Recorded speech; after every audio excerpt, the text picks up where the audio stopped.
I have just been betrayed by the two people I trusted most, and I don't know what to feel anymore. I'm sorry if this is annoying, I can't stop thinking about it, and for some reason I feel more secure venting it to strangers rather than people who know me and can judge me more in depth. I won't lie, I have been suspecting my fiancé was having an affair, but I didn't have any solid evidence to accuse him. Even then I had a feeling that I didn't want to dig any deeper because I was scared in case what I was suspecting was true.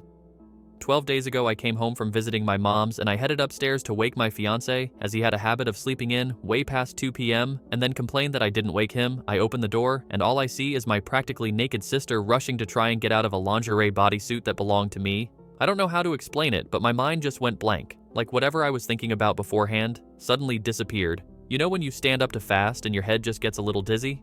That's what I felt alongside the feeling of sickness brewing in my stomach. I stood there for a solid 30 seconds looking at the two people I trusted. Most looked more shocked than I felt. My fiancé jumped out of bed and suddenly came up with excuses. It went from, "It was an accident," to, "I was lonely and needed sexual relief." I probably should add my best friend killed herself 2 weeks ago. The girl I knew for over 15 years was suddenly out of my life, and even though I'm surrounded by people, I've told my fiancé about how alone, devastated and guilty that I couldn't have done anything to help her. I just left. I didn't take my car, because at that point my eyes were about to just started flooding. I walked to my friend's, 10 minutes, and confided in her about what happened. The amount of grief I felt from not only losing a BFF, but losing my relationships with my fiancé and sister within the same 2-week period. Now that I'm sitting down to write this, I don't know if any of these relationships will ever be mended or could ever go back to the way they were. I don't understand why my sister of all people would do this. There was never any favoritism toward any of us for her to feel spite. I have never intentionally tried to hurt her. I gave her shelter when she had no place to go, and despite her not paying a single penny, I bought her food that she liked, made sacrifices in my own home for her. Hell, she kept ranting about how our living room walls gave her a headache. They were white, so I took time out of my day to paint it a nice gray color. My fiancé too. I gave that man everything. I was willing to have kids with him, despite the fact I always wanting to be child-free. I was going to start a family so that he was happy. I gave him comfort whenever something bad happened to him. I spent hours watching unfunny movies that he seemed to find hilarious. I even gave him a fucking locket with our anniversary photo in that he decided to wear while sticking it in my sister. These last days I've went from sadness to being angry, then disgusted, and it's a constant cycle I've not been able to get out of. Despite being smoking free for 2 years, I've picked up a cigarette. I used to be heavily addicted to smoking from 16-21, I'm currently 23. There's the moments when I go to do something but automatically lose interest, and even times over dinner. I don't know how to explain it properly as I've never felt this way, but I'm bored of eating. I have to physically force myself to eat something, and I have no idea what's going on to my body at this very moment.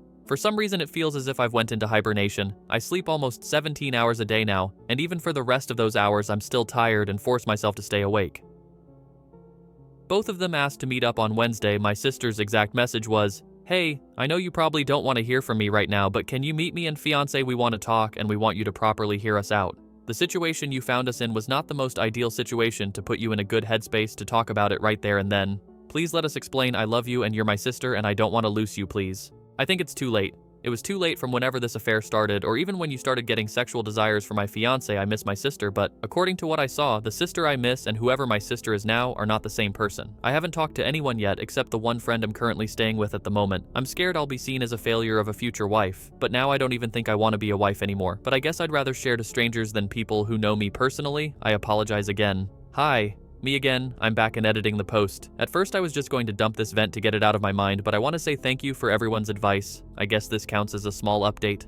I'm unsure. So far nothing big has really happened. The friend I'm staying with has offered to come with me to talk to my parents about this also, including my older brother. She honestly been my rock through this whole situation, and I couldn't ask for a better support system from one person, though I don't plan on putting that on her shoulders since it would be stressful to be the designated support system friend.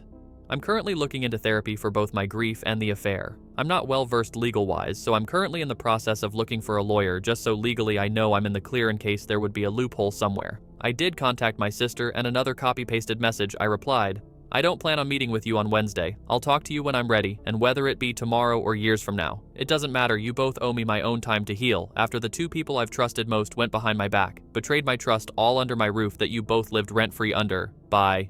I can't lie. I was almost ready to tell her to meet me there and then when she sent that message, but I've realized, and through help of people in the comments that I can't thank enough, I need time to work on myself mentally rather than repair a long-gone relationship with my sister. No, I don't plan on going back to my ex and never will. Maybe one day I'll hear him out, but today is not that day. As for now, I'm getting ready to try and explain to my parents everything that happened. I don't have any evidence between my ex and sister, however, I do have their messages they sent me, which traps one another. I think that's the right wording. But anyways, thank you all for the advice and kind comments and messages. Have a good day or night.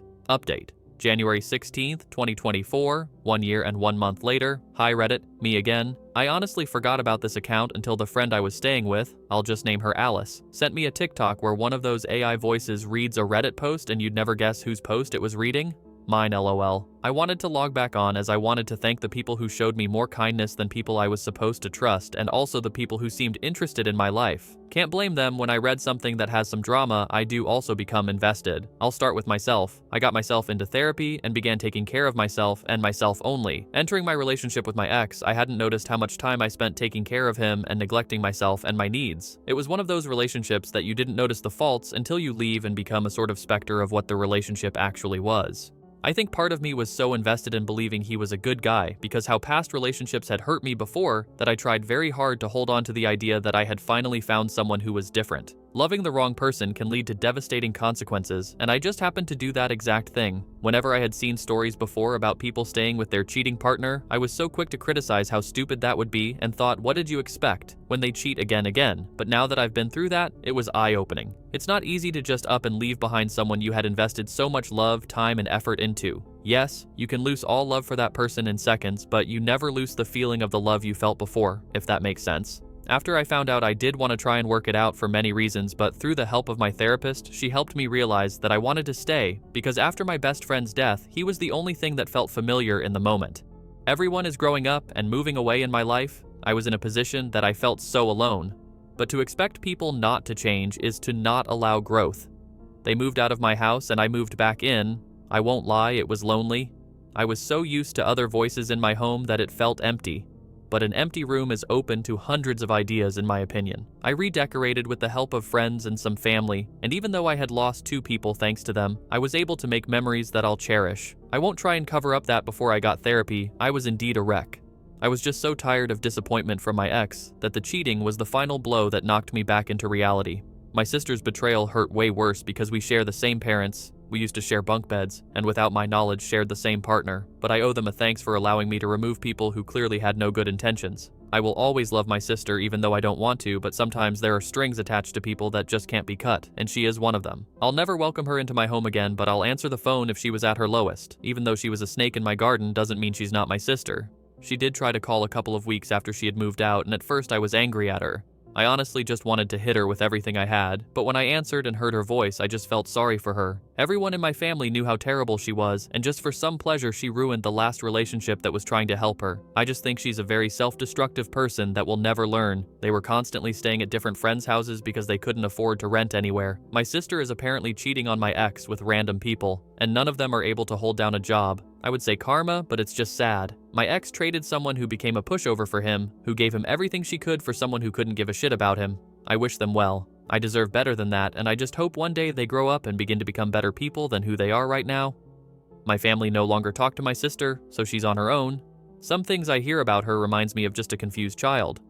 However, I did see her on New Year's Eve. Me and some friends went clubbing because, why not? And we unintentionally ran into her. At first I tried to ignore her and just pretend I didn't see her, but she ended up coming up to me and tried to talk to me as if nothing happened. As the ex-partner, I wanted to slap her, but as her sister, I wanted to hug her and ask her why, but I just left. After we remove labels of sister or her partner's ex or whatever, we share the same DNA, and that will always be the thing that connects us. As for my dating life, I'm currently seeing someone and have been doing since November 23. I deserve happiness, and I deserve a lot more than what my ex gave me. However, I'm still dealing with issues from that relationship that has me in moments of guilt of not giving my full trust. I'm happy that he understands and listens to me when I have concerns, but I don't want to constantly live with issues I carried because of someone else.